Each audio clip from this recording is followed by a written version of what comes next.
every generation, God gives authentic prophetic and apostolic voices to provide divine direction. One of such voices is that of a humble, unassuming servant of His, by name, Reverend Dr. Mosy Madugba. Let's listen to what he has to tell us today.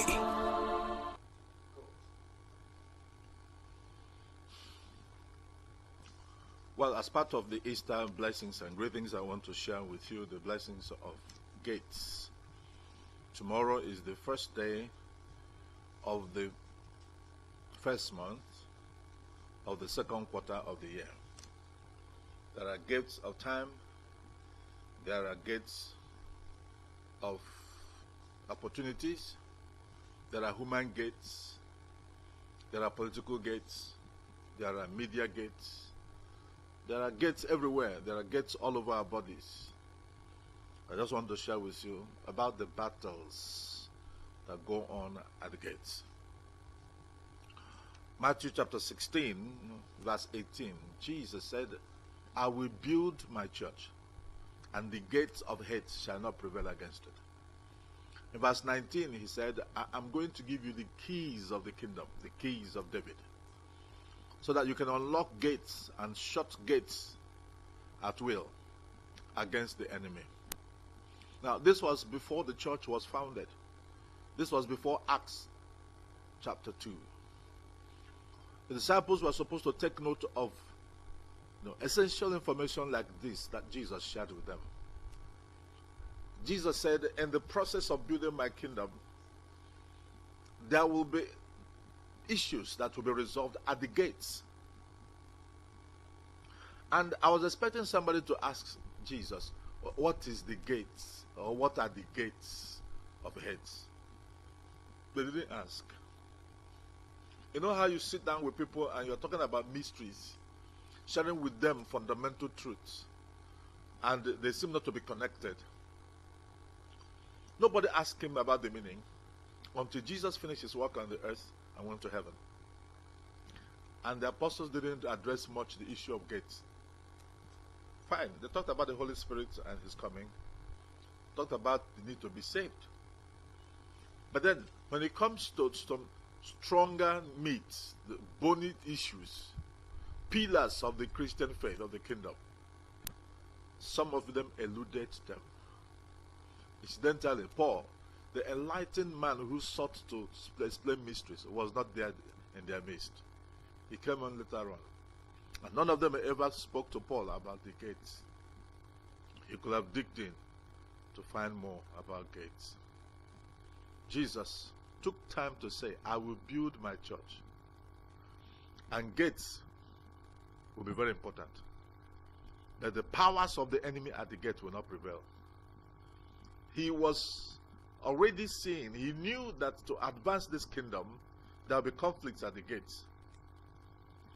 And the disciples needed to have listed what the gates are and trained men and women, to go and man those gates.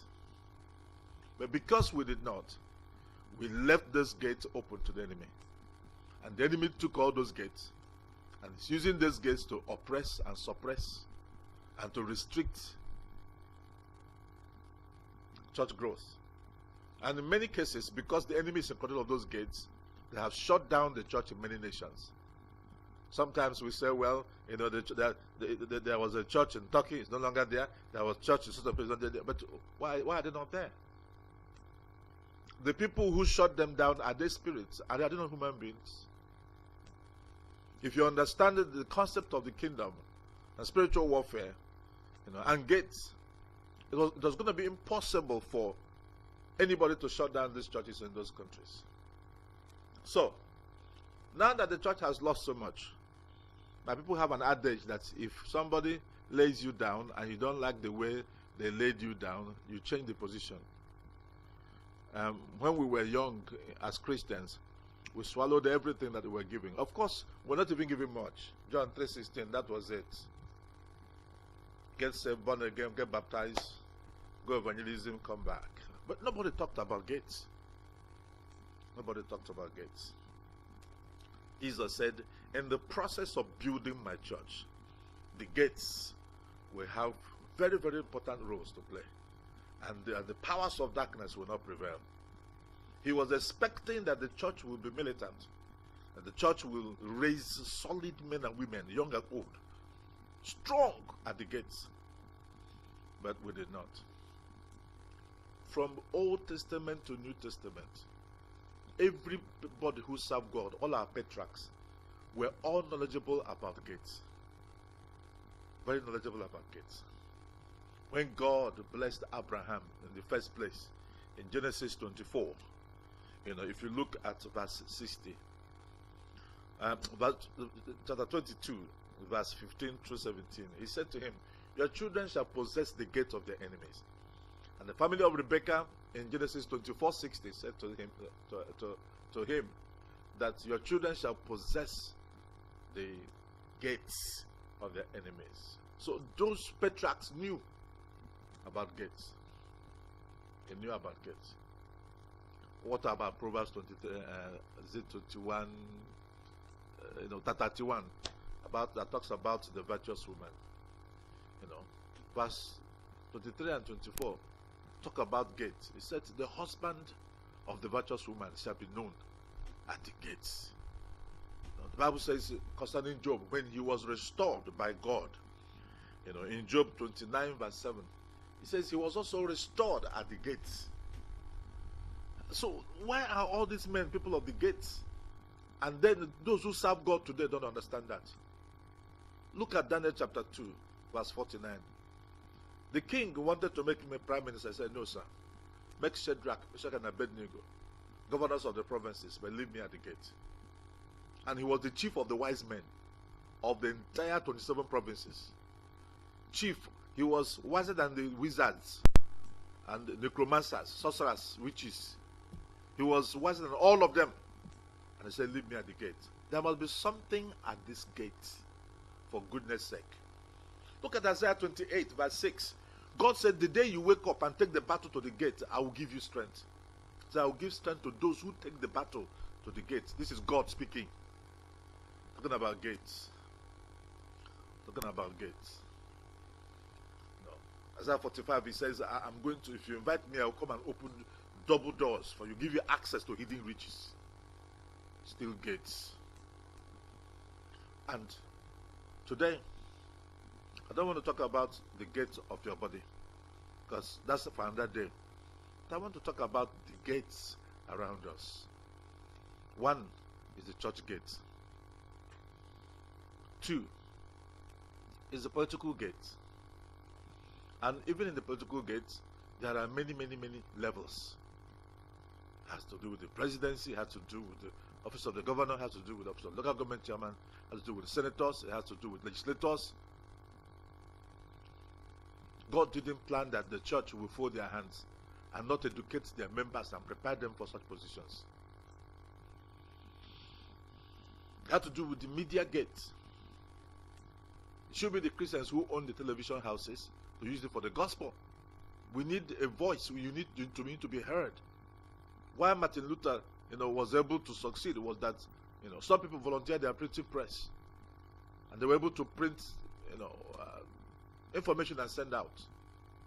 That was why the Reformation succeeded. As important as that gate is, you hardly will find Christians as owners of major newspaper in the world. You hardly will find them as owners of major TV cable in the world. And even the ones we have, we play church music and our church message of our pastor 24/7. There's nothing to educate people. There's nothing except the preaching and the dancing of the pastors. Whereas the wicked will use theirs to change the mind of people, to indoctrinate them, to refocus them, and use them to expand their cause. The media gate is a very powerful gate. People listen to the media, behave, do the thing they do, and they quote TV. They say, didn't you hear it the other day on TV? I read from the newspaper. They won't say I read from the Bible, I read from the newspaper. They said, it's on TV, on radio. People's lives are controlled and influenced very terribly by the media. The church should have known that. and take hold of that media gate. What about the economic gate? The rich most of the times are the wicked, the unbelievers. Who says that you have to do bad things to become rich? It's not true. It's not true. God himself is the one that blesses people and that makes people rich. When the kings of Sodom and Gomorrah offered to give gifts and money to Abraham, said, take your thing and go back, so that you will not say tomorrow you're the one who made me rich, because God has made me rich. God is the one that makes people rich. It's God who makes people rich. What about the other gates of education? Many times we leave it open to the enemy, and then he will put in the curriculum things that will confuse children, and they come out. For so many years in the West, they were teaching children that there's no God. If there's God, where does he live? And if he exists, why is he allowing so much trouble in the world? And all kinds of things. The children come out asking more questions than they got answers. Confused. Even their teachers themselves were confused.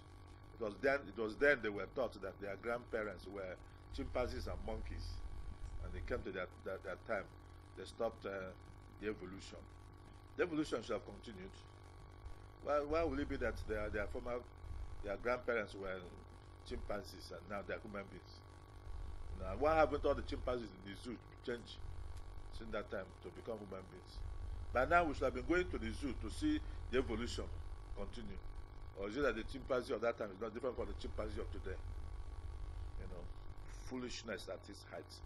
And then we will write exams and score people based on the fact that chimpanzee and monkey will become your cousin, and then change and become human beings. The Bible says that thinking they are wise, they become foolish. They become foolish. So we need to take hold of the missionaries that came built schools, but they didn't teach more. They didn't continue to teach sound faith and insist that children should learn the sound thing. Taught us how to read and write. So we should take hold of that gate of education.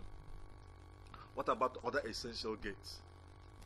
A gate is a place and position of influence, dominion, and authority. It could be your office where you are.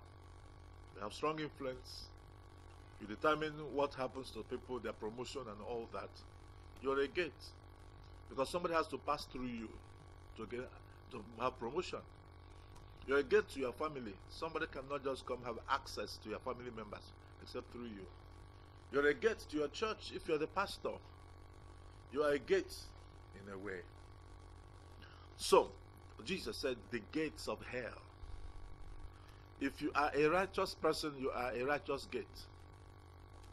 Because those who pass through you will feel the touch of God, the love of God, will not be asked to pay bribe, will not be asked to, go sleep with a monster who rapes women and must demand sex before he does his job. Because you are an ungodly, wicked gate. You're a gate of hell.